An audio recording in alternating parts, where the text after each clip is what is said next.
This is Pastor Marquise Franklin from New Creation Christian Center presenting to you a word for today by Ernest Faye. We pray that these short devotionals will impact your life. Now let's tune in. 1 Samuel chapter 13, verse 1 through 15.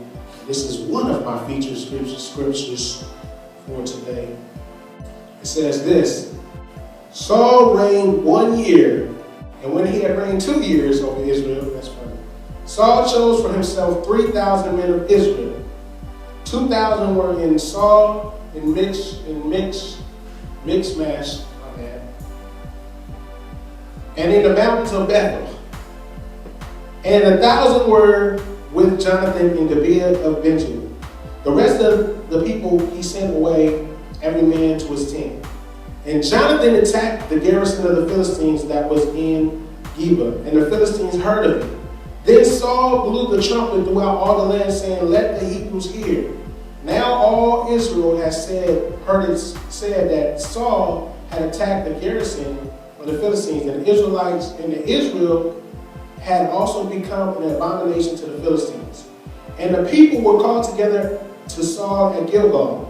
Then the Philistines gathered together to fight with Israel, 30,000 chariots and 6,000 horsemen, and people as the sand which is on the seashore in multitude. And they came up and encamped in Michmash. Good God, this name is killing me today. To the east of Beth Aven. When the men of Israel saw that they were in danger, for the people were distressed, then the people hid in caves, in thickets, in rocks, in holes, and in pits. And some of the Hebrews crossed over the Jordan to the land of Gad and Gilead. As for Saul, he was still in Gilgal, and all the people followed him trembling. Then he waited 7 days according to the time set by Samuel, but Samuel did not come to Gilgal, and the people were scattered from him. Now, who is Samuel? The prophet. Okay, so Saul was waiting for the prophet, or back in those days, basically that was the person that heard from God, right? For the most part. He was supposed to wait to hear from God, from the mouthpiece of God. And that was Samuel. So now it happened. Let's go to verse 9. So Saul said, "Bring a burnt offering and a peace offering here to me." And he offered the burnt offering. Now it happened as soon as he finished presenting the burnt offering that Samuel came, and Saul went out to meet him. That he might greet him. And Samuel said, "What have you done?" Saul said, "When I saw the people were scattered from me, and that you did not come within the days appointed, and that the Philistines gathered together at Michmash, then I said, the Philistines will now come down on me at Gilgal, and I have not made supplication to the Lord. Therefore, I felt compelled," somebody say compelled, "and offered a burnt offering. And Samuel said to Saul, 'You have done foolishly. You have not kept the commandment of the Lord your God, which he commanded you. For now the Lord would have established your kingdom over Israel forever. But now your kingdom shall not continue.'" Somebody say, "not continue." "The Lord has sought for himself a man after his own heart, and the Lord has commanded him to be commander over his people, because you have not kept what the Lord commanded you." Then Samuel rose and went up from Gilgal to Gibeah of Benjamin, and Saul numbered the people present with him, about 600 men. Now, what we see is basically, right in that story, King Saul, why did he present the sacrifice? He was impatient. Now, I know, man, we all have been impatient, right? God, we waiting on God for something. And this is the thing about God. God's timing to a man is horrible, right? To a man. Because you're like, "God, I need you right now, God. I'm in a situation, Lord." And I'm going to just say this. It don't always have to be finances. Sometimes it's just hearing from God when you pray. When we pray, the main focus should be to hear from God, right? So why? Because it's a relationship. But when we just sit there and we're like, God, how come I can't hear from you? A lot of times we start putting stuff in our own hands. And that's what Saul did, correct?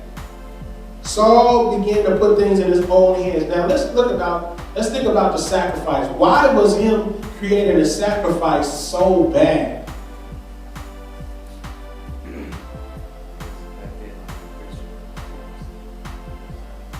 Only the priests were supposed to do it. That's one thing. And another thing was, he did it to try to gain control over the people, right? We seen that. It said he was fearing that everybody would run away. He said, I need to gain control back. Right? We see Saul was like, man, look, hey, we're scattered. These people ain't going to come out until Samuel comes. Samuel's on vacation. I don't know what. He must have missed the bus and he was on the way here and he didn't get here on time. And obviously they didn't have buses back then. So the donkey must have had a flat. I don't know, anyway. The donkey was flat. So it took him a little bit of time to get there. But regardless, this was done to expose Saul's heart. And we see, like some people would say that wasn't a big deal, but we see right there that Saul lost the kingdom that God had given to him. Okay? What does that mean? He lost the kingdom.